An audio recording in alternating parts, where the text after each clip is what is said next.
नमस्कार स्टूडेंट्स, आज की कक्षा में आप सबका स्वागत है। प्राचीन भारत की वैकल्पिक विषय संबंधित आज की इस कक्षा में हम पिछली कक्षा में पढ़ी गई बातों को ही आगे बढ़ाएंगे। जैसा कि आप जानते हैं कि हम सिंधु घाटी सभ्यता, इंडस वैली सिविलाइजेशन पर चर्चा को कर रहे हैं, जिसके तहत पिछली क्लास में हमने कुछ महत्वपूर्ण विषयों को आपके साथ चर्चा किया था। मुख्य रूप से हमने इसमें चर्चा किया था हड़प्पा सभ्यता के उद्गम से संबंधित कुछ महत्वपूर्ण प्रश्न हमने किए थे। इसके अलावा हमने हड़प्पा सभ्यता के विस्तार, उसकी प्रकृति और नगरीकरण को भी समझने का प्रयास किया था। इसी चर्चा को हम आज की क्लास में आगे बढ़ाएंगे। जैसे कि अगर मान लीजिए आपसे हड़प्पा सभ्यता के अंतर्गत नगरीय सभ्यता के तत्वों पर प्रश्न पूछ लिया जाए, तो इसके तहत आप कौन कौन से बिंदुओं को अपने उत्तर में शामिल करेंगे, ये आपके लिए जानना महत्वपूर्ण है।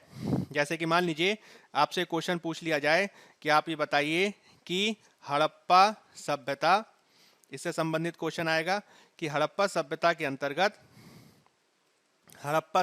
अंतर्गत नगर सभ्यता के तत्वों, ठीक है, या फिर आपसे पूछ लिया जाए इसके लक्षण, नगर सभ्यता के तत्व या लक्षणों को आपको दर्शाना है। अगर मान लीजिए आपसे ये क्वेश्चन पूछ लिया जाए तो इसमें आप कौन कौन से बिंदुओं को शामिल करेंगे। तो मैंने आपको ये बता चुका हूँ कि हड़प्पा सभ्यता के संदर्भ में जो नगर सभ्यता के तत्व हैं उस पर हमने काफ़ी विस्तार से चर्चा की है। जब हमने प्रारंभिक परीक्षा संबंधी जो क्लासेस थी उनको डाला था, तभी मैंने आपसे नगरीकरण के तत्वों पर चर्चा की थी। और जब हमने मेंस में, जब कल की क्लास जो हमने करी, उसमें भी हमने बहुत सारी बातें आपको बताई थी। तो उन्हीं में से बिंदुओं को निकाल के आपको इस उत्तर में शामिल करना है। जैसे कि आप इसमें बताएंगे कि किस प्रकार से नगरीय बस्ती के रूप में या नगरीकरण के रूप में जो है हमें हड़प्पा सभ्यता के बहुत सारे नगर दिखाई देते हैं, जिसमें कुछ महत्वपूर्ण तत्वों के बारे में आप बता सकते हैं। जैसे कि आप विभिन्न स्थलों के बारे में बता सकते हैं। क्या बता सकते हैं? विभिन्न स्थल। इसमें आप इस बात को बता सकते हैं कि जो स्थलों का जो आकार है, ठीक है, जो साइट्स या स्थलों का जो आकार है वो बेहद विविध है। स्थलों का जो आकार है वह बेहद विविध है। इसमें बड़े स्थल भी देखने को मिलते हैं और छोटे स्थल भी देखने को मिलते हैं। ठीक है, बड़े स्थल भी देखने को मिलते हैं और छोटे स्थल भी देखने को मिलते हैं, जिसमें आप इस बात को बता सकते हैं कि हड़प्पा, धौलावीरा, गनेरी वाला, ये स्थल जो हैं वो काफ़ी बड़े देखने को मिलते हैं और कुछ स्थल ऐसे हैं जो काफ़ी छोटे हैं। ठीक, तो चनहूदड़ो वगैरह के बारे में आप बता सकते हैं कि किस प्रकार से वो एक, आप कह सकते हैं, फैक्ट्री स्थल के रूप में विकसित हुआ है। आप यह भी बता सकते हैं कि स्थल जो हैं आकार में विविध होने के साथ अपने कार्य के दृष्टिकोण से भी, ठीक है, अपने कार्य के दृष्टिकोण से भी विविध हैं। इसमें फैक्ट्री साइट्स भी हैं जहाँ पे मनके वगैरह के कारखाने देखने को मिलते हैं। यहाँ पे जो है गोदीवाड़ा वाले स्थल भी हैं, जैसे कि लोथल वगैरह। या फिर आप यहाँ पे हम ट्रेडिंग पॉइंट के रूप में, ठीक है, व्यापारिक वाणिज्यिक स्थल के रूप में, ट्रेडिंग स्थल के रूप में भी कुछ महत्वपूर्ण स्थलों को पाते हैं। ठीक है, जैसे कि फैक्ट्री साइट में आप चनहूदड़ों का नाम लिख सकते हैं। ठीक है, गोदीवाड़ा में आप जो है लोथल का नाम लिख सकते हैं। ठीक, ट्रेडिंग स्थल के रूप में आप शोरतुघई का नाम लिख सकते हैं। तो इस तरीके से आप बता सकते हैं कि बड़े स्थल भी हैं और छोटे स्थल भी हैं, और अलग अलग प्रकार के स्थलों को उनके हिसाब से, जो उनका उद्देश्य था उसके हिसाब से उनका विकास किया गया। फिर दूसरी बात आपसे जो बता सकते हैं वो बता सकते हैं कि जो भी हमें निवास देखने को मिलता है, ठीक है, वह क्या है? एक प्रकार का नियोजित निवास है। नियोजित निवास के बारे में मैंने आपको बताया था कि जो घर वगैरह बनाए गए हैं वह एक निश्चित योजना के अनुसार बनाए गए हैं। यानी आपने पहले सड़कें बनाने का एक योजना बनाई, आपने गलियों को बनाने की योजना बनाई, ठीक है, और फिर उसके बाद उसमें वहाँ पे सड़क और गलियों के अनुसार, सड़क और गलियों के अनुसार जो है मकानों को बनाया गया। ऐसा नहीं हुआ कि हमने पहले कहीं भी मकान बना दिया फिर उसके बाद अपनी मर्जी से सड़क और गलियों को निकाल रहे हैं। ऐसा नहीं है। पहले हमने जो है सड़क को स्थापित कर लिया कि यहाँ से सड़क जाएगी, हमने उसी अनुसार गलियों को स्थापित कर लिया, और सड़क और गलियों को बनाने के हिसाब से ही बाद में हमने वहाँ पे मकानों को बनाया, जिसमें सामान्य तौर पर जो मकानों के जो दरवाजे हुआ करते थे वह गलियों में खुला करते थे और सड़कों की आप कह सकते हैं भीड़ भाड़ से जो है वो शांत रहें, इसके हिसाब से जो है मकानों को बनाया गया था। तो ये एक प्रकार से नियोजित निवास को दर्शाते हैं। हमने आपको ये बताया था कि इस प्रकार से मकानों में भी जो है एक निश्चित प्रकार का पैटर्न देखने को मिलता है। उस पैटर्न में आप इस बात को बता सकते हैं कि इस प्रकार से उसमें जो है आपको कमरे देखने को मिलते हैं, आंगन देखने को मिलते हैं, स्नान गृह देखने को मिलता है, टॉयलेट देखने को मिलता है। ठीक, हमें एक निश्चित प्रकार का निवास देखने को मिलता है। तो ये जो है बहुत बेहतरीन प्रकार की व्यवस्था है जो आपको बताना है। ठीक, इसके अलावा आप ये बता सकते हैं कि इस प्रकार से जो नगरों की जो वर्तमान विशेषता दिखाई देती है, नगरों की जो वर्तमान विशेषता हमें दिखाई देती है, वही विशेषता जो है हमें हड़प्पा सभ्यता में देखने को मिलती है, जिसमें बड़ी मात्रा में, ठीक है, बड़ी मात्रा में जो है गैर कृषक जनसंख्या, बड़ी मात्रा में गैर कृषक जनसंख्या जो है हम हड़प्पा सभ्यता में देखते हैं। ठीक, जो नियोजित निवास है उसको करने के दृष्टिकोण से एक सक्षम शासक वर्ग भी रहा होगा। ठीक है, सक्षम शासक वर्ग भी रहा होगा। अब ये सक्षम शासक वर्ग की भूमिका किस प्रकार की थी, वह शासक वर्ग किस तरीके से अपने कार्यों को संचालित करता था, इसके बारे में हमें चूंकि लिखित स्रोत हम पढ़ नहीं पाए हैं, इसी वजह से पूर्ण रूप से ज्ञात नहीं है, लेकिन निश्चित तौर पर इस प्रकार का सक्षम शासक वर्ग उपस्थित होगा। ठीक है, आप इसमें लिपि के प्रयोग के बारे में बता सकते हैं कि जो हड़प्पाई लिपि है, यद्यपि हम उसे पढ़ नहीं पाए हैं, लेकिन फिर भी उसका प्रयोग जो है प्रशासनिक दृष्टिकोण वगैरह से किया जाता होगा, क्योंकि बड़ी मात्रा में मोहरों आदि पर हम उसको पाते हैं। ठीक, इसके अलावा आप ये बता सकते हैं कि किस प्रकार से हमें सांस्कृतिक विविधता देखने को मिलती है। ठीक है, सांस्कृतिक विविधता का मतलब क्या हुआ, तो इसमें आप जो है जो हड़प्पा के कला के तत्व हैं उसके बारे में बता सकते हैं, हड़प्पा के जो धार्मिक तत्व हैं उसके बारे में बता सकते हैं।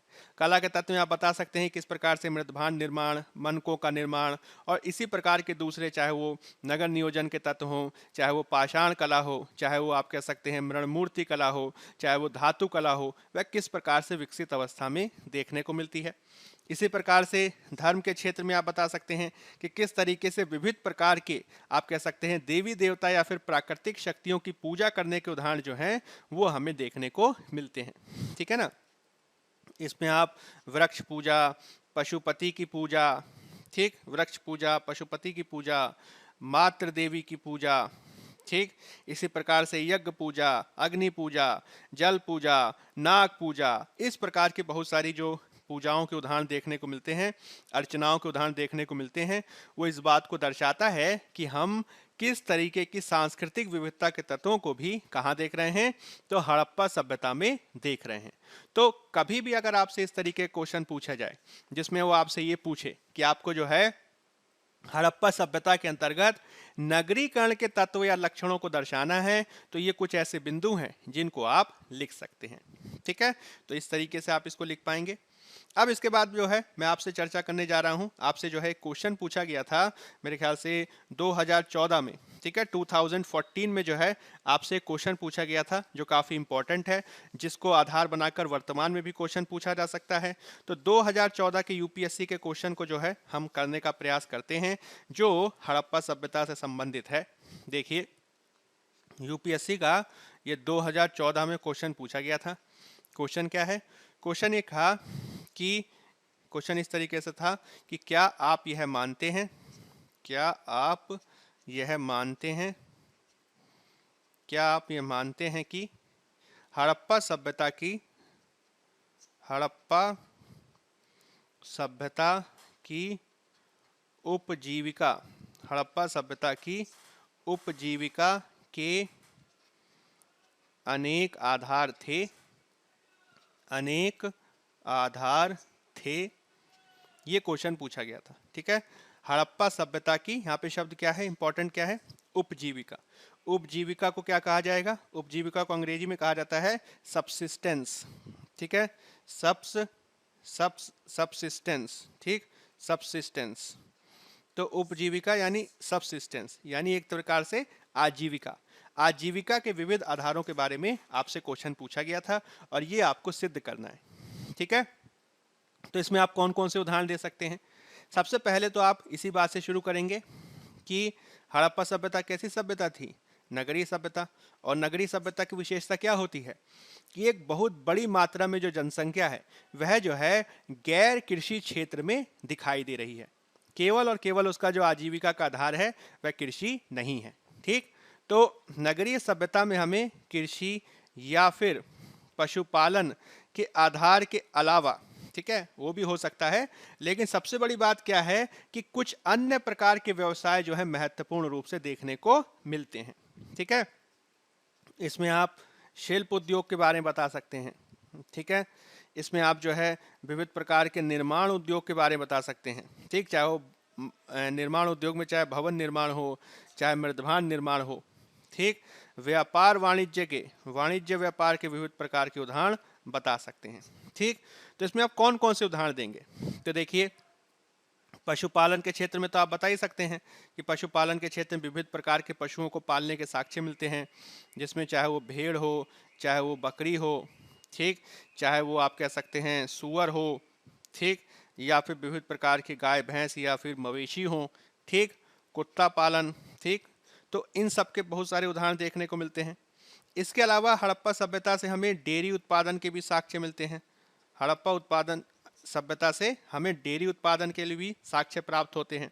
ठीक है, जो पशु थे उनको मुख्य रूप से जो है आप मांस के लिए पाल रहे हैं या फिर जो है परिवहन के लिए पाल रहे हैं, डेयरी उत्पादन के साक्ष्य मिल रहे हैं। और इसमें भी जो है इनका धार्मिक महत्व भी है, जैसे कि कुबड़ वाला बैल जो था, कुबड़ वाला जो सांड था, उसका जो है आप कह सकते हैं कि धार्मिक महत्व होने के साथ ही मुख्य रूप से कृषि के क्षेत्र में महत्व था। ठीक, तो ये उदाहरण दे सकते हैं।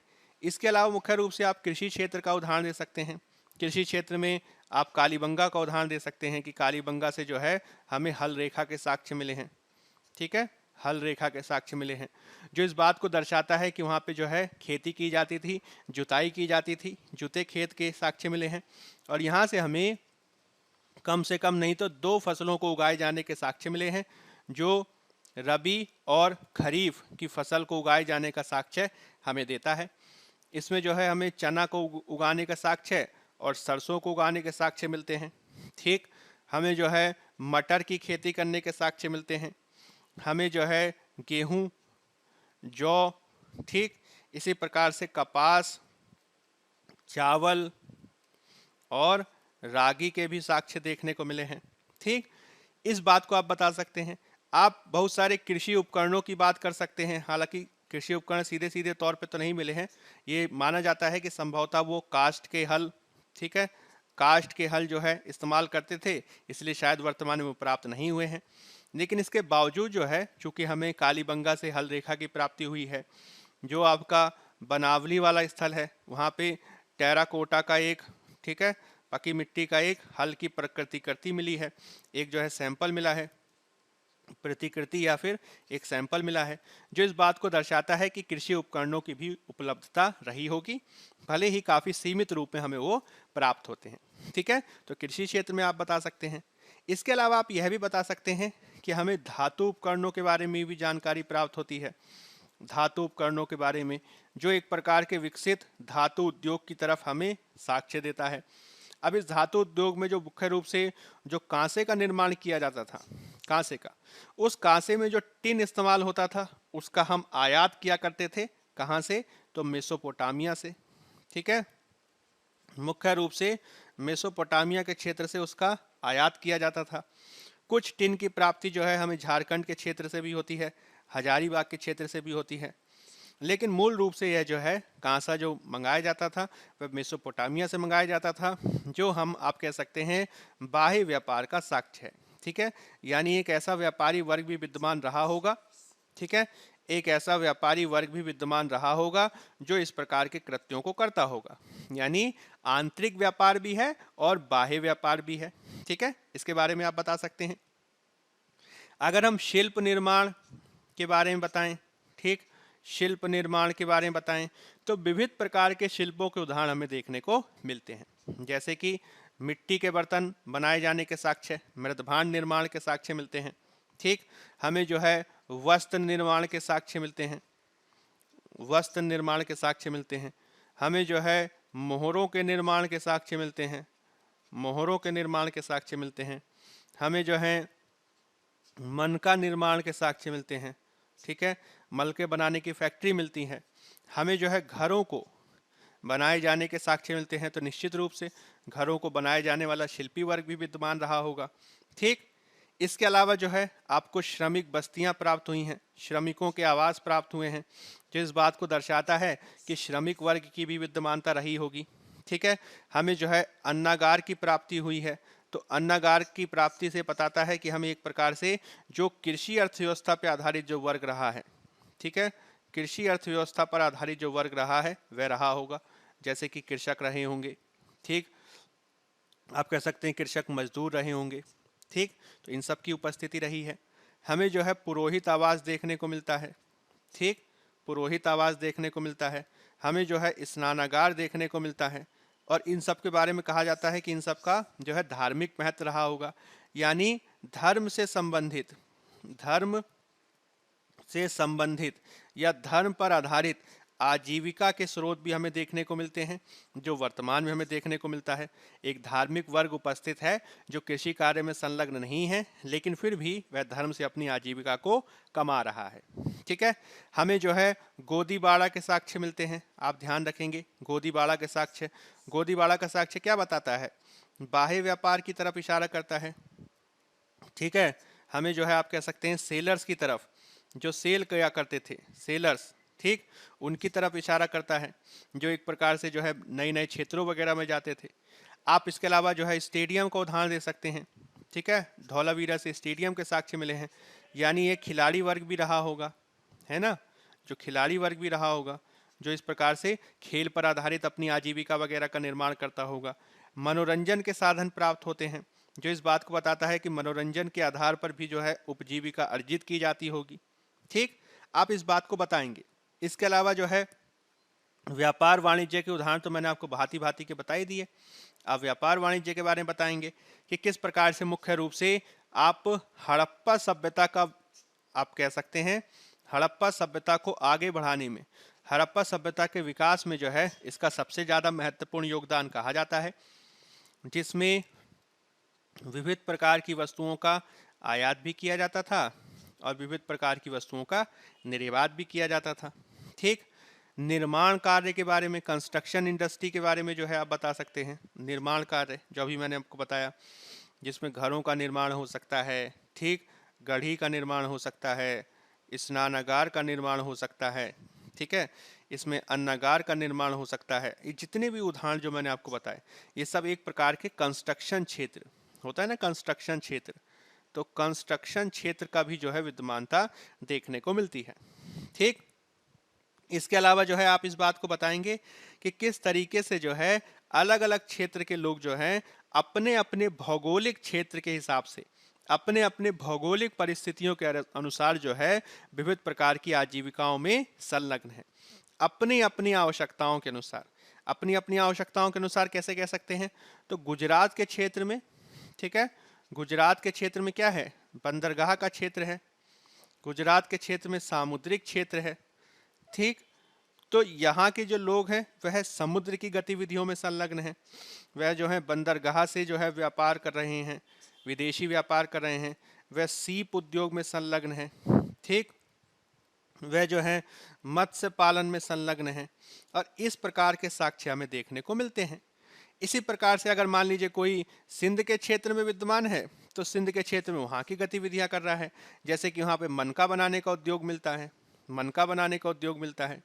ठीक, इसी प्रकार से आप अफगानिस्तान का उदाहरण दे सकते हैं। अफगानिस्तान जो है मुख्य रूप से मध्य एशिया, ठीक, सेंट्रल एशिया या फिर पश्चिम एशिया से, मध्य एशिया या फिर पश्चिम एशिया से जो है जुड़ाव का एक महत्वपूर्ण माध्यम रहा है, जो आज भी विद्यमान है।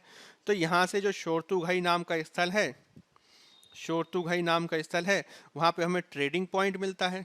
ठीक है, तो ये इस बात को दर्शाता है कि जो उपजीविका के जो स्रोत हैं वो भौगोलिक परिस्थितियों के अनुसार भी देखने को मिलते हैं।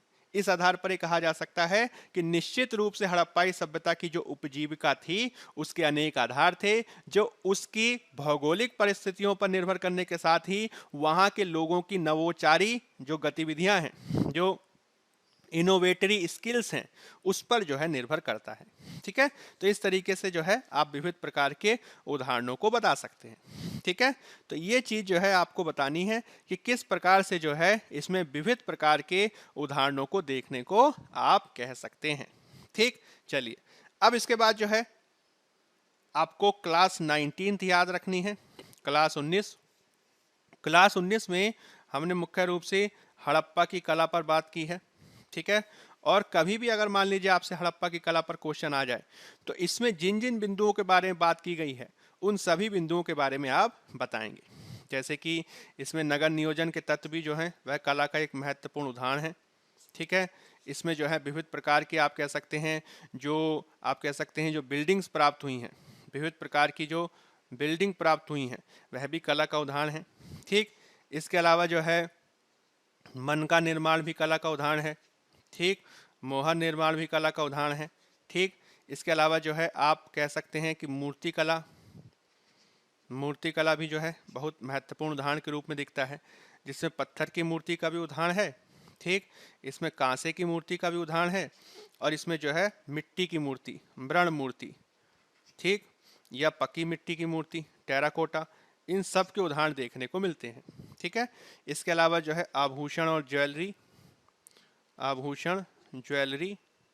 प्रसाधन, ये सब भी जो है हड़प्पाई कला के उदाहरण हैं। जब भी आपसे हड़प्पाई कला पे क्वेश्चन पूछा जाएगा इन सब बातों को आपको लिखना है। जैसे कि मान लीजिए आपसे एक क्वेश्चन ये पूछ लिया जाए, एक क्वेश्चन एकदम सिंपल सा क्वेश्चन है। अगर मान लीजिए मैं आपसे ये क्वेश्चन पूछूं कि आप ये बताइए कि हड़प्पाई कला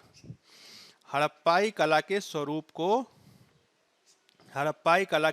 को स्पष्ट कीजिए। एकदम सिंपल सा क्वेश्चन है, हड़प्पाई कला के स्वरूप को स्पष्ट कीजिए। तो इसमें आप कौन कौन से पॉइंट लिखेंगे?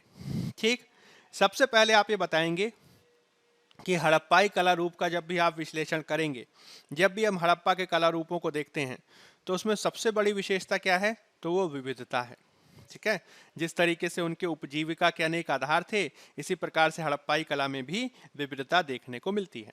ठीक, दूसरी बात मैंने आपको क्या बताई थी कि शुरुआत में जो है जो हमें मेसोपोटामियाई आधार, मिस्र से आप कह सकते हैं कि एक प्रकार से प्रेरणा लेने की बात जो कही गई वो वर्तमान में सही साबित नहीं होती है, और हड़प्पाई लोगों की जो कलात्मक उपलब्धियां रही हैं वह मूल रूप से स्वदेशी रूप में देखने को मिलती हैं। ठीक है, हड़प्पाई कला मूल रूप से स्वदेशी रूप में देखने को मिलती है, जो विशिष्ट रूप में नजर आती है। यहाँ की विशेषताएं बहुत सारी विशिष्ट हैं जो कहीं और देखने को नहीं मिलती। ठीक, फिर उसके बाद आप बता देंगे इसमें कौन कौन से उदाहरण हैं। तो उदाहरण तो मैंने अभी बताए, क्लास 19 में ही बताए हैं, आप देख सकते हैं।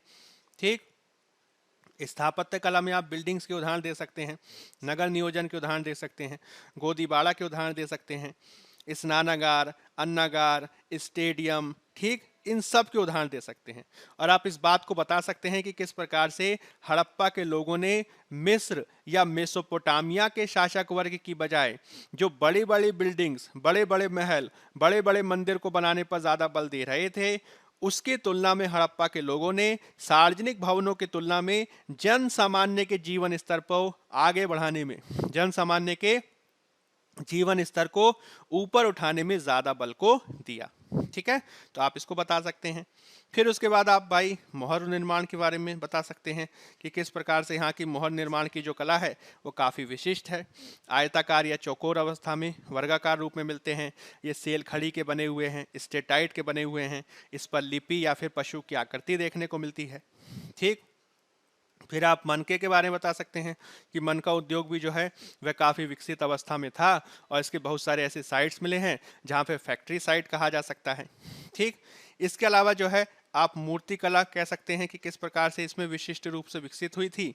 और भारतीय कला में बाद में जो देखने को मिलता है कि स्थापत्य कला, मूर्ति कला और चित्रकला सभी जो है एक ही जगह दिखाई दे रही है, एक ही प्रकार के मंदिर में दिखाई दे रही है। हड़प्पा सभ्यता में देखने को नहीं मिलता। स्थापत्य कला अलग है, मूर्ति कला अलग है। ठीक, और इसमें जो है मूर्तिकला में कांस्य कला का उदाहरण आप बता सकते हैं। कांस्य कला में सबसे अच्छा उदाहरण क्या है? तो भाई नर्तकी की मूर्ति, इसका उदाहरण आप बता सकते हैं। नर्तकी की मूर्ति को किस विधि से बनाया गया है? तो lost wax technique, lost wax तकनीक, लुप्त मोम की तकनीक से बनाया गया है। और ये जो लुप्त मोम की तकनीक है वह आज भी इस्तेमाल की जाती है। ठीक है। इसके अलावा जो है आप पाषाण कला का उदाहरण दे सकते हैं। पाषाण कला में मुख्य रूप से जो पुरोहित की मूर्ति है वो इसका सबसे अच्छा उदाहरण है। पुरोहित की मूर्ति है वह उसका सबसे अच्छा उदाहरण है। इसके अलावा अगर मान लीजिए मैं टेराकोटा, पकी मिट्टी की कला का उदाहरण दूं, तो टेराकोटा मुख्य रूप से जो मातृ देवी की मूर्ति बनाई गई वह जो है इसका सबसे अच्छा उदाहरण है। और विविध प्रकार के खिलौने वगैरह बनाए गए हैं। ठीक, विविध प्रकार की दूसरी मूर्तियां बनाई गई हैं जो मुख्य रूप से मिट्टी की मूर्ति, मृण मूर्ति आदि का उदाहरण है। तो ये देखने को मिलता है कि किस प्रकार से हम विविध प्रकार के उदाहरण देखने को मिलते हैं। ठीक है। मृण मूर्तियों में पकी मिट्टी की भी है और कच्ची मिट्टी की भी है। ठीक, तो सभी प्रकार के उदाहरण जो हैं आप बता सकते हैं। ये मैं कई बार चर्चा कर चुका हूँ। जो भी स्टूडेंट्स अगर नहीं समझ पा रहे हैं तो फिर से बता देता हूँ, क्लास नंबर 19 में हमने इस पर विस्तार से चर्चा की है, उसको आप देखिएगा और फिर जो है आप इसको लिखने का प्रयास कीजिएगा। ठीक, चलिए अब जो है हम नेक्स्ट बात कर लेते हैं। जो हमने आपसे कहा था कि हम मुख्य रूप से व्यापार और वाणिज्य, चूंकि व्यापार और वाणिज्य जो है वो हड़प्पा सभ्यता की एक महत्वपूर्ण आधार रहा है और विशेषज्ञों का ये लगातार ये मानना रहा है कि व्यापार और वाणिज्य ने जो है काफ़ी महत्वपूर्ण भूमिका निभाई है हड़प्पा सभ्यता को आगे बढ़ाने में। तो व्यापार और वाणिज्य से जो है किसी भी साल आपसे क्वेश्चन पूछा जा सकता है। तो इसमें क्या होगा? तो हड़प्पा सभ्यता के अंतर्गत, ठीक है, हड़प्पा सभ्यता के अंतर्गत मुख्य रूप से वाणिज्य, ठीक, वाणिज्य और व्यापार, वाणिज्य और व्यापार की संरचना पर आपकर किसी सी साल क्वेश्चन पूछा जा सकता है। क्यों? क्योंकि मैंने आपको बताया था, आपको याद होगा, जो हड़प्पा सभ्यता का जो व्यापार और वाणिज्य है, हड़प्पा सभ्यता का जो व्यापार और वाणिज्य है उसको आपको ध्यान रखना है कि नगरीकरण को बढ़ावा देने में, नगरीकरण को बढ़ावा देने में व्यापार और वाणिज्य कारण भी है और वो इसका परिणाम भी है। ठीक है, ये मैंने आपको बताया था। इसका क्या मतलब हुआ कि नगरीकरण था, नगरीय बस्तियां थीं जो गैर कृषि क्षेत्रों पे आधारित थीं, जिसको आगे बढ़ाने व्यापार वाणिज्य से बढ़ा। यानी नगरीकरण था तो व्यापार वाणिज्य आगे बढ़ा और जैसे जैसे व्यापार वाणिज्य आगे बढ़ता गया वैसे वैसे नगरीकरण आगे बढ़ा। दोनों आपस में जुड़े हुए हैं। इसी की वजह से ये देखा जा रहा है कि ऐसे ऐसे क्षेत्रों में जो है नगरीय बस्तियां देखने को मिलती हैं जहां पे कृषि जो है बहुत पिछड़ी हुई अवस्था में है।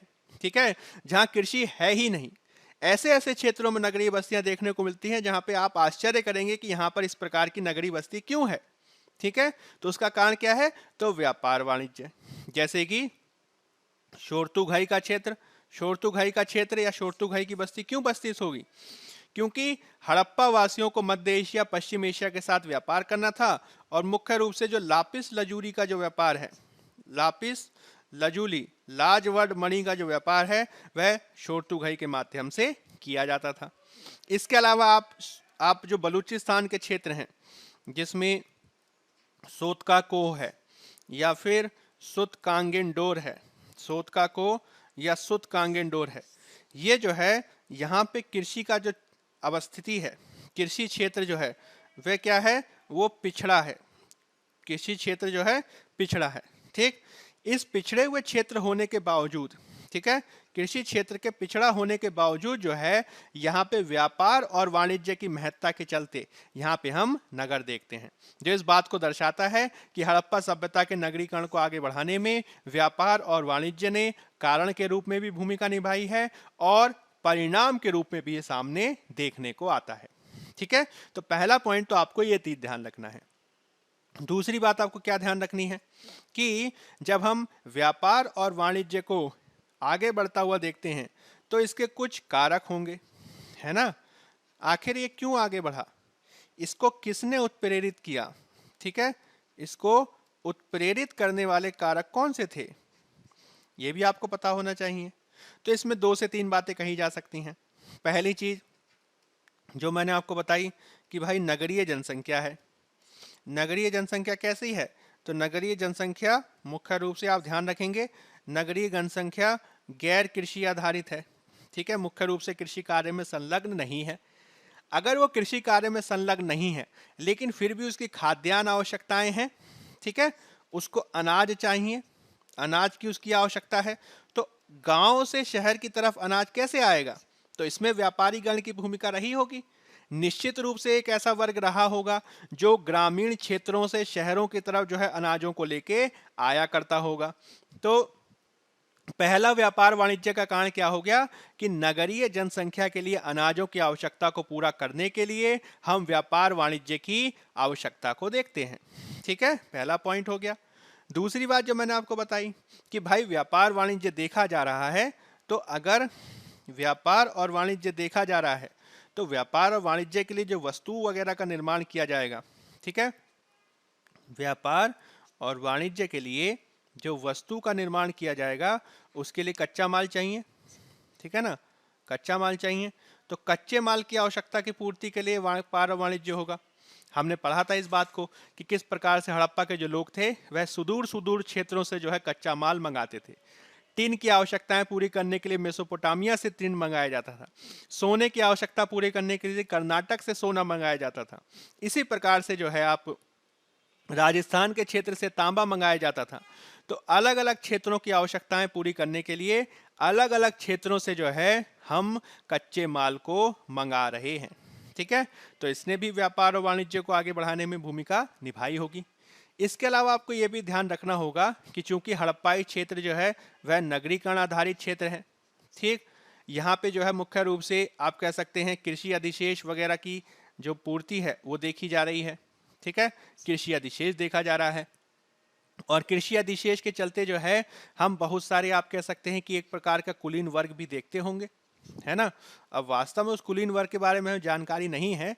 ठीक है, हमें जो वास्तव में वो जो धनी वर्ग रहा होगा उसके बारे में ज़्यादा जानकारी नहीं है, लेकिन रहा तो होगा, वो निश्चित रूप से रहा होगा।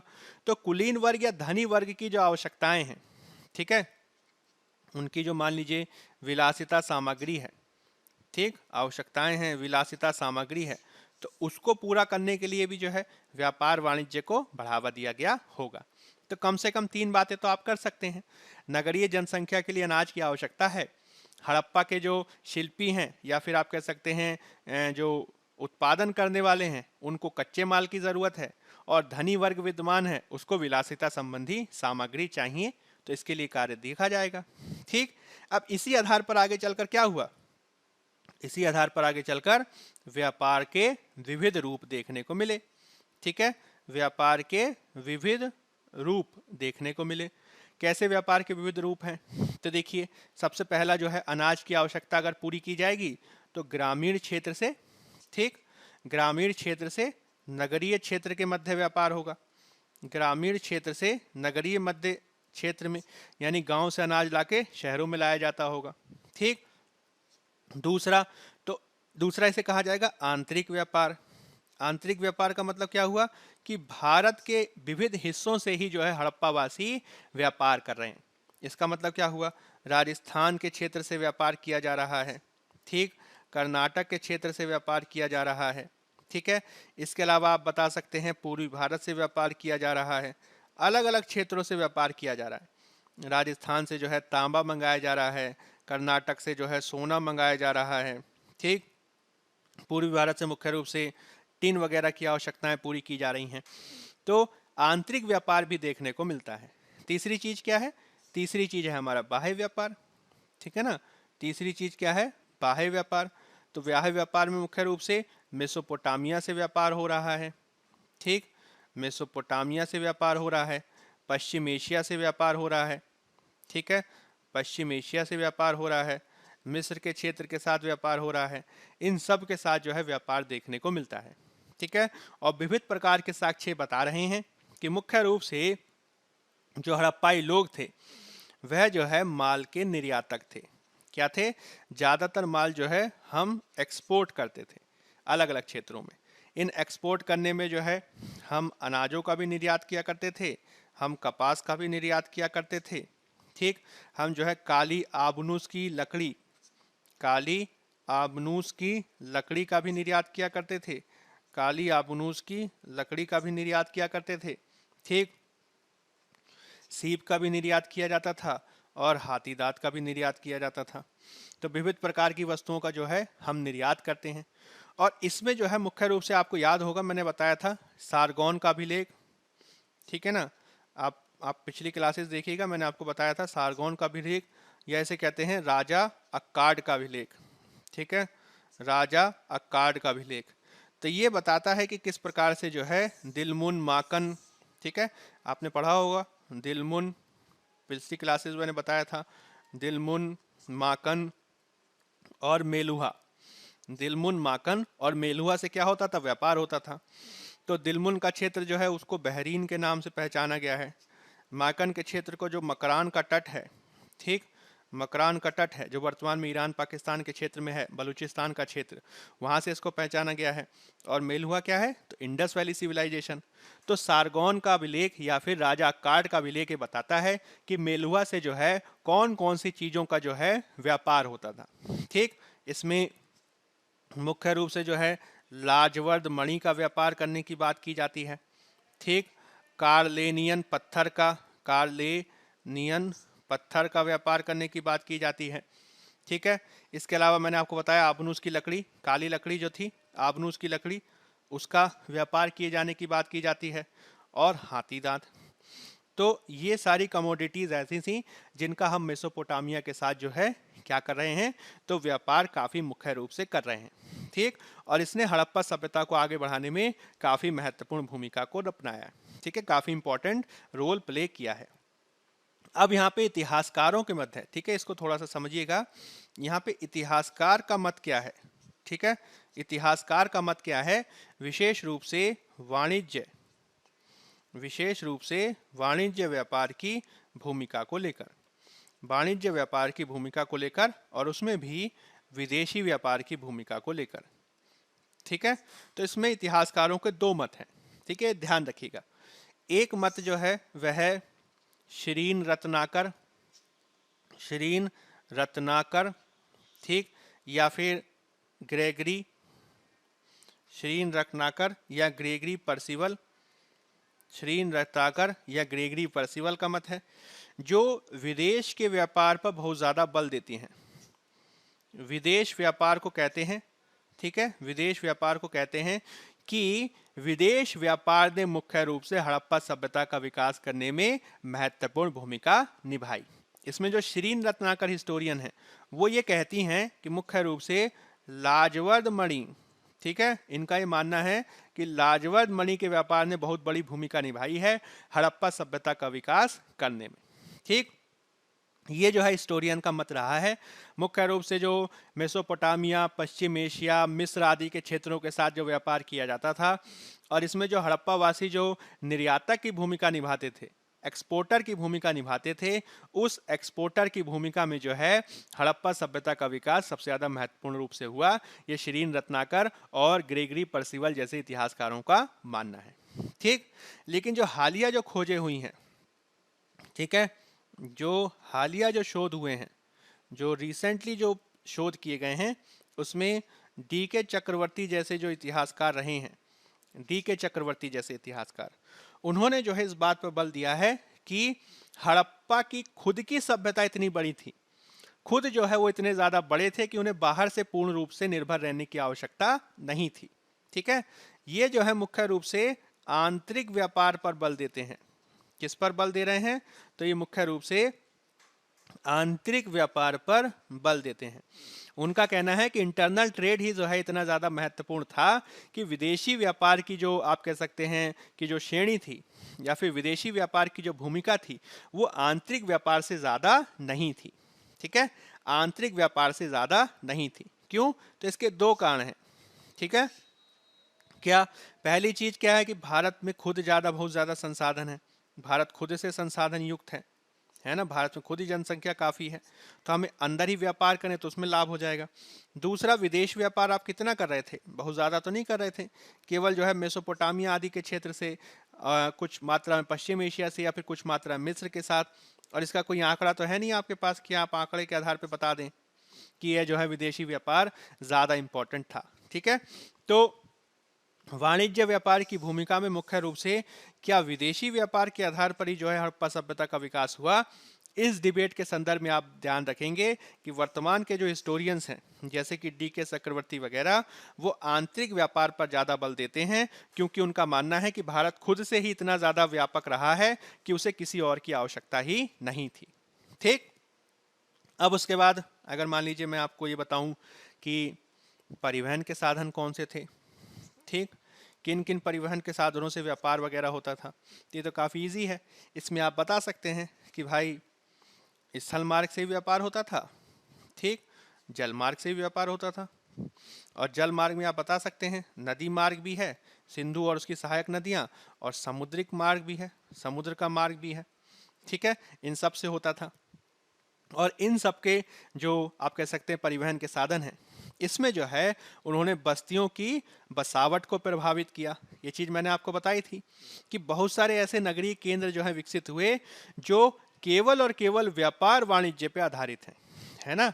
सुत कांगेडोर, सोत का कोहो, ठीक, सुत कागेंडोर, सोत का कोहो, सोत का कोहो, या फिर शोरतुघई, ये सब ऐसे क्षेत्र हैं जो मुख्य रूप से व्यापार और वाणिज्य के आधार पर ही विकसित हुए, क्योंकि यहाँ पर जो है कृषि बहुत ज़्यादा विकसित नहीं थी। ठीक है, इस चीज़ को आपको ध्यान रखना है कि किस प्रकार से नगरीय संरचना के विकास में कृषि की तुलना में व्यापार वाणिज्य ज़्यादा निर्णायक भूमिका देखने को निभाता है, जिसके चलते जो है बहुत सारे ऐसे क्षेत्रों में जो है बस्तियों का विकास देखने को मिलता है जहाँ पे कृषि भी विकसित नहीं है। ठीक है, जैसे कि बलूचिस्तान का क्षेत्र। ठीक, तो इस आधार पर जो है आप व्यापार वाणिज्य में कुछ इन बातों को लिख सकते हैं।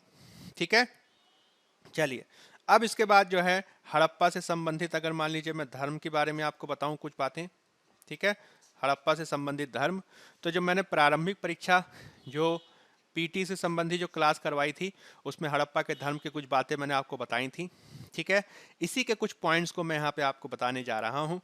ठीक है, पहली चीज जो मैंने आपको बताई थी कि हड़प्पा के धर्म के दो पहलू होते हैं किसी भी धर्म के। एक हो सकता है उसका दार्शनिक पहलू, ठीक, एक हो सकता है उसका दार्शनिक पहलू, या उसे कह सकते हैं उसका तत्व ज्ञान का पहलू, ठीक, तात्विक पहलू, और दूसरा हो सकता है उसका कर्मकांड संबंधी पहलू, ठीक, या अनुष्ठान संबंधी पहलू। ठीक है, तो देखिए पहली बात तो आप ये समझ लीजिए कि जो हड़प्पा काल है उसका दार्शनिक पहलू तत्व ज्ञान क्या था, इसके बारे में तो ज़्यादा जानकारी नहीं है। क्यों?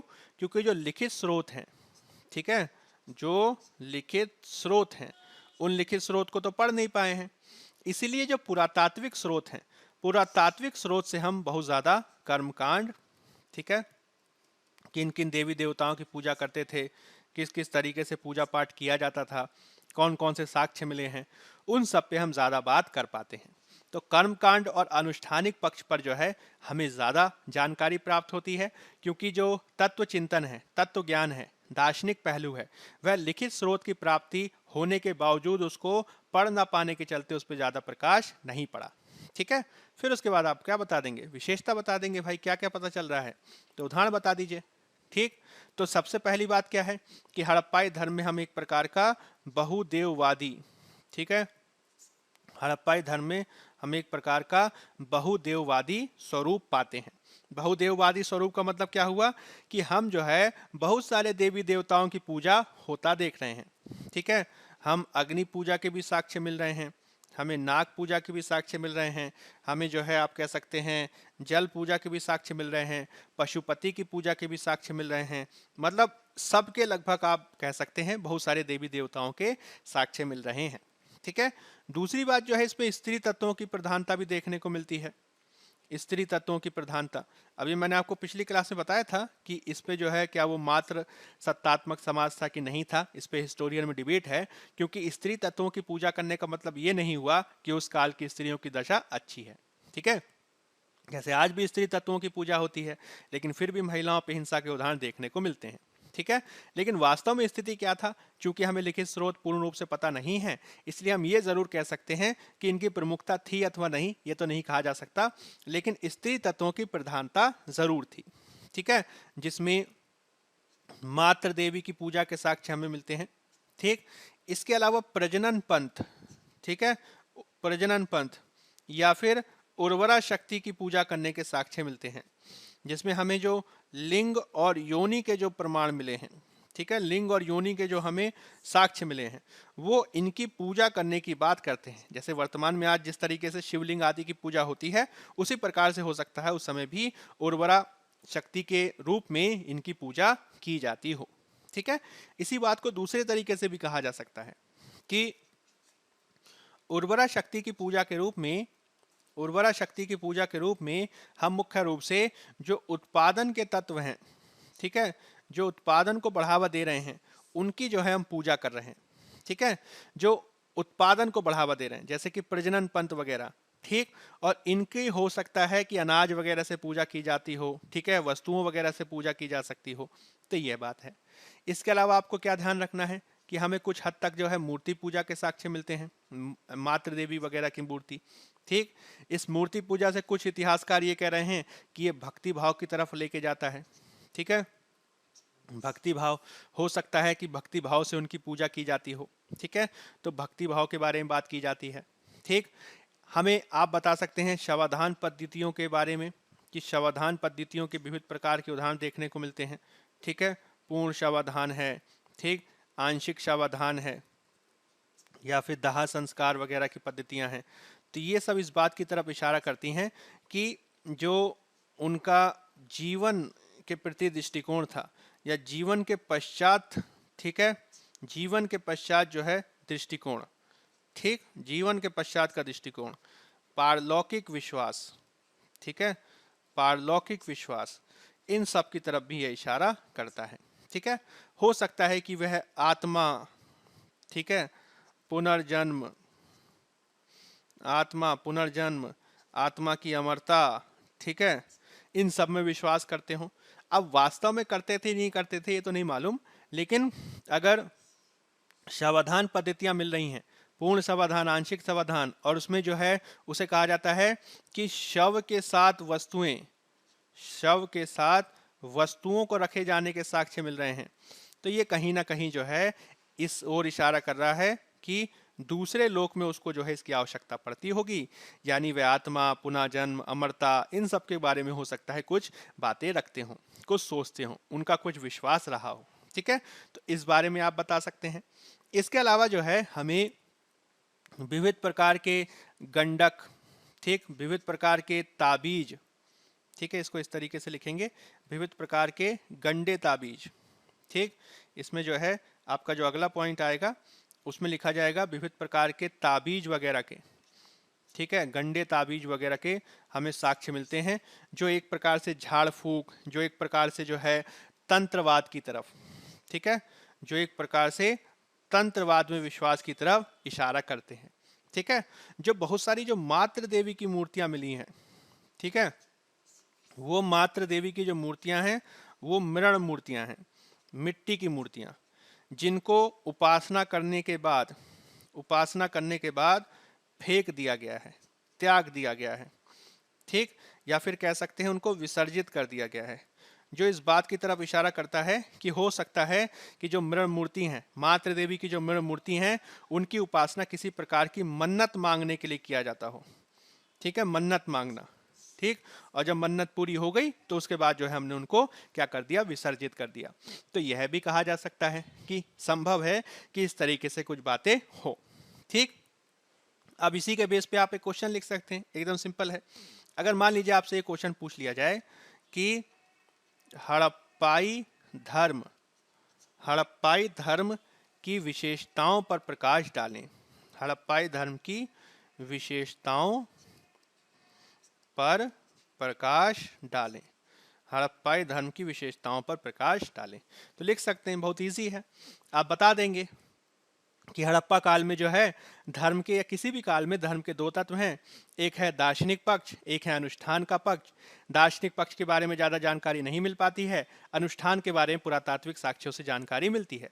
फिर उसके बाद जितनी बातें मैंने आपको बताई वो बता देंगे, बहुदेववादी स्वरूप, स्त्री तत्व प्रधानता, उत्पादन शक्ति की पूजा, भक्तिवाद के कुछ साक्ष्य, मृत्यु के बाद के जीवन की कुछ अवधारणा, तंत्रवाद, इन सब के बारे में जो है आप बता सकते हैं, ठीक। चलिए अब इसी के साथ अगर मान लीजिए मैं आपको एक और बात बताने का प्रयास करूं कि हड़प्पा सभ्यता के तहत अगर मान लीजिए आपसे क्वेश्चन पूछ लिया जाए कि विज्ञान और तकनीक का विकास, विज्ञान और तकनीक का विकास किस प्रकार से हुआ, विज्ञान और तकनीक का विकास किस प्रकार से हुआ, इस पर अगर मान लीजिए आपसे क्वेश्चन पूछ लिया जाए तो आप इसको कैसे लिखेंगे। ठीक है, तो देखिए पहला बात तो आप बताएंगे कि हड़प्पा काल में हमें विज्ञान और तकनीकी विकास के संदर्भ में व्यापक उपलब्धियां देखने को मिलती हैं। ठीक है, जिनकी जानकारी जो है मुख्य रूप से पुरातात्विक साक्ष्यों से मिलती हैं। ठीक, फिर आप इसके उदाहरण देंगे, जैसे कि आप जो है गणित के क्षेत्र के उदाहरण दे सकते हैं, मापन के क्षेत्र के उदाहरण दे सकते हैं। गणित और मापन पद्धति, मापन पद्धति के संदर्भ में आप जो अंकमाला का ज्ञान, नंबरिंग का ज्ञान, उसको बता सकते हैं कि पहले माना जाता था कि भारतीयों का जो अंकमाला का ज्ञान की जानकारी है वह अशोक के अभिलेख प्रदान करते हैं, किंतु हड़प्पा सभ्यता की खोज ने साबित कर दिया कि हड़प्पाई जो लोग थे वह अंकमाला से परिचित थे। ठीक, वो अपनी गणना में जो है 16 और उसके गुणजों का प्रयोग करते थे, 16 और उसके गुणज। ठीक, 16, 32, 64, 128, इसी प्रकार से। इसी तरीके से जो उनकी गणना देखने को मिलती है, ठीक है, जो स्केल्स वगैरह प्राप्त हुए हैं, दूसरे प्रकार के जो है साक्ष्य प्राप्त हुए हैं, वो ये बता रहे हैं कि गणना में जो ऊपरी स्तर होता था, यानी जो बड़े अंक वगैरह जो थे, उसमें दशमलव पद्धति का इस्तेमाल किया जाता था। ठीक है, दशमलव पद्धति का इस्तेमाल किया जाता था। और जो निचला स्तर था, ठीक है, निचला स्तर यानी जो कम गणना हुआ करती थी, छोटा छोटा जो गणना हुआ करता था, उसमें बाइनरी सिस्टम, ठीक है, उसमें बाइनरी सिस्टम का उपयोग किया जाता था। ठीक है, तो पहली बात मैंने आपको क्या बताई कि हड़प्पाई लोगों की जो विज्ञान और तकनीकी विकास में जो उपलब्धियां हैं वह काफी सराहनीय हैं, काफी उल्लेखनीय हैं, जिसका संज्ञान लेने की आवश्यकता है। इसका पता हमें पुरातात्विक साक्ष्यों से मिलता है। फिर उसके बाद आप बताएंगे कि हड़प्पाई लोगों की जो गणित और मापन की पद्धति थी वह काफी विकसित दिखाई देती है। पहले हम ये मानते थे कि भारतीयों को अंकमाला के ज्ञान की जो जानकारी है वह अशोक के अभिलेखों से मिल रही है, किंतु हड़प्पा सभ्यता ने साबित कर दिया कि हड़प्पाई जो लोग थे वह अंकमाला से परिचित थे और वे अपनी गणना में 16 और उसके गुणक का प्रयोग करते थे। ठीक, इसी प्रकार से वो अपनी गणना में जो उच्च अंक होते थे, ऊपरी स्तर होता था उसमें दशमलव प्रणाली, और जो निचला स्तर होता था उसमें बाइनरी पद्धति का प्रयोग करते थे। ठीक, तीसरी बात क्या है, तो तीसरी बात में आप मापन प्रणाली के बारे में बताएंगे कि मापन प्रणाली मुख्य रूप से जो मापने में जो हड़प्पाई लोग जो पैमाना इस्तेमाल करते थे उसमें फीट या फिर क्यूबिक, ठीक है, फीट या फिर क्यूबिक प्रणाली का प्रयोग करते थे। ठीक है, फीट वगैरह का प्रयोग करते थे। ठीक है, इसमें जो मापन में जो है प्रणाली है वो स्टैंडर्डाइज थी, मानकीकृत थी, जिसमें माप और तौल पद्धति जो है वो हमें स्टैंडर्डाइज दिखाई देती है। स्टैंडर्डाइज का मतलब क्या हुआ कि लगभग सभी क्षेत्रों में एक समान रूप में दिखाई देती है।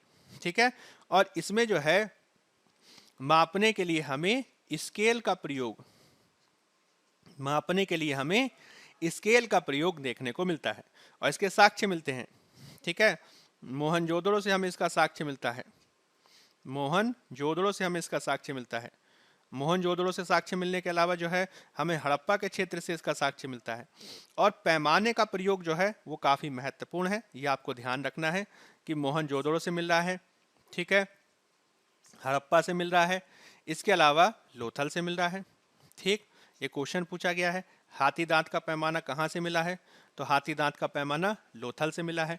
इसी प्रकार से आप पूछ सकते हैं, पूछा जा सकता है तांबे का पैमाना कहाँ मिला है, तो वह हड़प्पा से मिला है। ठीक, और सीप का पैमाना कहाँ से मिला है, ठीक, तो सीप का पैमाना मोहनजोदड़ो से मिला है। ठीक है, हाथी दांत का पैमाना कहाँ से मिला है, हाथी दांत का स्केल, इसको हिंदी में कहेंगे पैमाना। ठीक, हाथी दांत का पैमाना कहाँ से मिला है, लोथल से। तांबे का पैमाना कहाँ से मिला है, हड़प्पा से। सीप का पैमाना कहाँ से मिला है, तो मोहनजोदड़ो से। ठीक है, इसके अलावा तौल के लिए, तौल के लिए जो है पत्थर के बने हुए, ठीक, तौल के लिए पत्थर के बने हुए जो है हमें तौल मिलती है, यानी उसके पत्थर मिलते हैं। ठीक है, जो क्यूब के आकार के होते थे। ठीक है, घनाकार, घनाकार, ठीक है, तो घनाकार तौल के विविध प्रकार के पत्थर देखने को मिलते हैं। ठीक है, तो ये उदाहरण दे सकते हैं। तो इसमें कौन कौन से उदाहरण हो गए? पहला व्यापक उपलब्धि के बारे में बता देंगे, गणित और माप पद्धति हो गई, मापन प्रणाली हो गई, ठीक। फिर उसके बाद स्केल का प्रयोग हो गया, इसमें तौल पद्धति का विकसित स्वरूप देखने को मिलता है। फिर उसके बाद जो है आप ज्यामितीय का उदाहरण दे देंगे, ज्योमेट्री, ठीक, ज्यामिति। तो ज्यामिति में जो ज्योमेट्री है वो भी काफ़ी विकसित अवस्था में थी, जिसमें सबसे अच्छा उदाहरण क्या है? तो नगर योजना। किस तरीके से जो है उन्होंने नगर निर्माण जो है वह एक प्रकार से समकोण की अवस्था में किया, किस तरीके से नगर निर्माण जो है चेस बोर्ड के पैटर्न पे किया, उसमें निश्चित प्रकार का पैमाना इस्तेमाल किए जाने के प्रमाण मिलते हैं, निश्चित प्रकार की एक रूपता देखने को मिलती है, ठीक। इसी में जो है आप बता सकते हैं कि जो ईंटों का निर्माण हुआ है, ठीक है, जो ईंटों का निर्माण हुआ है वह भी एक निश्चित पैमाने पर हुआ है, जिसमें ज़्यादातर ईंटें जो हैं 4:2:1 के रेशियो में देखने को मिलती हैं, ठीक है, 4:2:1 के रेशियो में मिलती हैं। इसके अलावा कुछ इतिहासकारों का यह भी मानना है कि हड़प्पाई जो लोग थे उन्होंने खगोल के क्षेत्र में भी कुछ उपलब्धियां हासिल की थी, खगोल के क्षेत्र में, ठीक। खगोल के क्षेत्र में यह माना जाता है कि संभवतः उन्हें ग्रह और नक्षत्रों का ज्ञान था, ग्रह और नक्षत्रों का उन्हें ज्ञान था, ठीक। इसमें एक हड़प्पा में मोहर प्राप्त हुई है, हड़प्पा में जो है एक मोहर प्राप्त हुई है जिसमें एक तरफ मछली बनी हुई है, ठीक, एक तरफ मछली बनी हुई है और दूसरी तरफ जो है 7 लकीरें खींची गई हैं। एक तरफ मछली है, दूसरी तरफ 7 लकीरें खींची गई हैं, जो इस बात को दर्शाता है कि ये 7 लकीरें हो सकता है कि सप्तऋषि, ठीक है, सप्तऋषि, ठीक, जो सप्तऋषि तारामंडल है उसके बारे में दर्शाता है। तो तारों और नक्षत्रों से भी जो है हो सकता है कि हड़प्पा के लोग परिचित रहे हों, ठीक है। इसके अलावा आप बता सकते हैं कि जो तांबा, ठीक, और कांसा, तांबा और कांसे की जो ढलाई है, ठीक, उस तकनीक से भी वो परिचित थे, है ना। तांबे के साथ क्या मिलाया जाता था? तो तांबे के साथ टिन मिलाया और उन्होंने कांसा बना दिया, ठीक है ना। तो यह तकनीक भी उनको ज्ञान था, ठीक है। इस बात के भी साक्ष्य मिले हैं कि टिन के अलावा जो है तांबे में वो क्या मिलाया करते थे? तो टिन के अलावा जो है तांबे में वह निकल मिलाने के साक्ष्य मिलते हैं, ठीक है, लेड मिलाने के साक्ष्य मिलते हैं, आर्सेनिक मिलाने के साक्ष्य मिलते हैं, जो इस बात को दर्शाता है कि वे किस प्रकार से विविध प्रकार के आप कह सकते हैं धातुओं वगैरह को मिला के मजबूत उपकरण, ठीक है, धातु वगैरह को मिला के मजबूत उपकरण बनाने में पारंगत थे, ठीक है, पारंगत थे। इसी में आप अगला पॉइंट लिख सकते हैं कि आप ये बता सकते हैं कि जो मूर्ति निर्माण में मुख्य रूप से जो आपको मैंने बताया था कि जो कांसे की जो नर्तकी है उसमें जो लुप्त मोम तकनीक का इस्तेमाल हुआ है, ठीक है, लुप्त मोम तकनीक, लॉस्ट वैक्स टेक्निक या सायरे पेड्यूरे जिसे कहते हैं, वो जो है एक प्रकार की उन्नत तकनीक है, ठीक, वह एक प्रकार की उन्नत तकनीक है जिसका उदाहरण आज भी देखने को मिलता है, ठीक है। आज भी लुप्त मोम तकनीक के आधार पर जो है क्या किया जाता है? तो हम मूर्तियों का निर्माण देखते हैं, ठीक। इसके अलावा आप बता सकते हैं कि पाषाण उपकरण हमें बेहतरीन प्रकार के मिलते हैं जो नवपाषाण काल से ही चले आ रहे थे।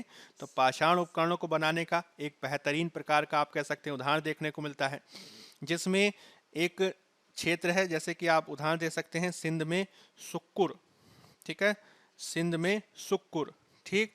इसके अलावा रोहिणी, सिंध में सुक्कुर और रोहिणी नाम के स्थान से जो है पत्थर के, ठीक है, प्रस्तर बनाने के कारखाने प्राप्त हुए हैं, ठीक है, सुक्कुर और रोहिणी से प्रस्तर बनाने के उपकरण बनाने के कारखाने प्राप्त हुए हैं, ठीक है।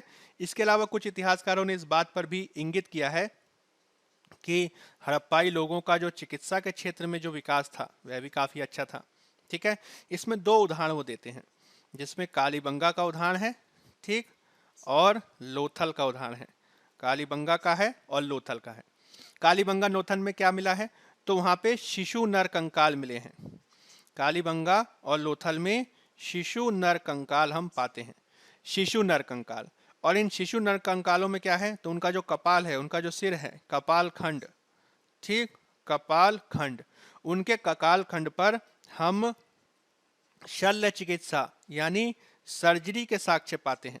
शल्य चिकित्सा यानी सर्जरी के साक्ष्य पाते हैं। ठीक है, तो चिकित्सा क्षेत्र में जो है कुछ इतिहासकारों ने कहा है कि कालीबंगा और लोथल के क्षेत्र से जो शिशु नर कंकाल प्राप्त हुए हैं उनके कपाल खंड पर जो छिद्र मिले हैं, ठीक, वो जो है शल्य चिकित्सा का साक्ष्य देते हैं, शल्य चिकित्सा का साक्ष्य देते हैं। ठीक, इसके अलावा हड़प्पा को आपको याद ही होगा, हड़प्पा से जो है हमें प्रस्तर की मूर्तियां मिली हैं। ठीक है, प्रस्तर मूर्तियां जिसमें मानव अंग, ठीक है, मानव अंग संरचनाएं देखने को मिलती हैं, मानव अंग संरचनाएं देखने को मिलती हैं, जो कहा जाता है शरीर रचना का ज्ञान। ठीक है, जो शरीर रचना का ज्ञान देते हैं, ह्यूमन एनाटॉमी जिसे कहा जाता है अंग्रेजी में, ह्यूमन एनाटॉमी, यानी शरीर के अंगों से वो क्या थे, जानते थे। ठीक है, यानी हो सकता है कि इसके बारे में किसी तरीके का उनको ज्ञान रहा हो। ठीक है, इसके अलावा नगर निर्माण सबसे अच्छा उदाहरण है उनका, नगर निर्माण योजना। नगर निर्माण योजना क्या है, तो वैज्ञानिक ज्ञान को दर्शाता है, किस तरीके से वैज्ञानिक तरीके से जो है उन्होंने नगरों का विकास किया। ठीक है, तो इस तरीके से आप बता सकते हैं कि किस प्रकार से विज्ञान और प्रौद्योगिकी, विज्ञान और तकनीकी के क्षेत्र में जो हड़प्पाई लोगों की जो उपलब्धियां हैं वह जो हैं काफ़ी महत्वपूर्ण हैं। ठीक है, तो इस तरीके से जो है आप इसे लिख सकते हैं, इस तरीके से जो है आप इसे करने का प्रयास कर सकते हैं। जो आज हमने टॉपिक्स आपके साथ कवर किए वह एग्जाम के दृष्टिकोण से काफ़ी इंपॉर्टेंट हैं। आप इन सब टॉपिक्स को पढ़िएगा, इन सारे टॉपिक्स को जो है जो क्वेश्चंस दिए गए हैं उन क्वेश्चंस को करने की कोशिश कीजिएगा, और इन टॉपिक से रिलेटेड कुछ और क्वेश्चंस और आगे के टॉपिक हम कल की क्लास में आपके साथ डिस्कस करेंगे। आज की क्लास में फिलहाल इतना ही, धन्यवाद।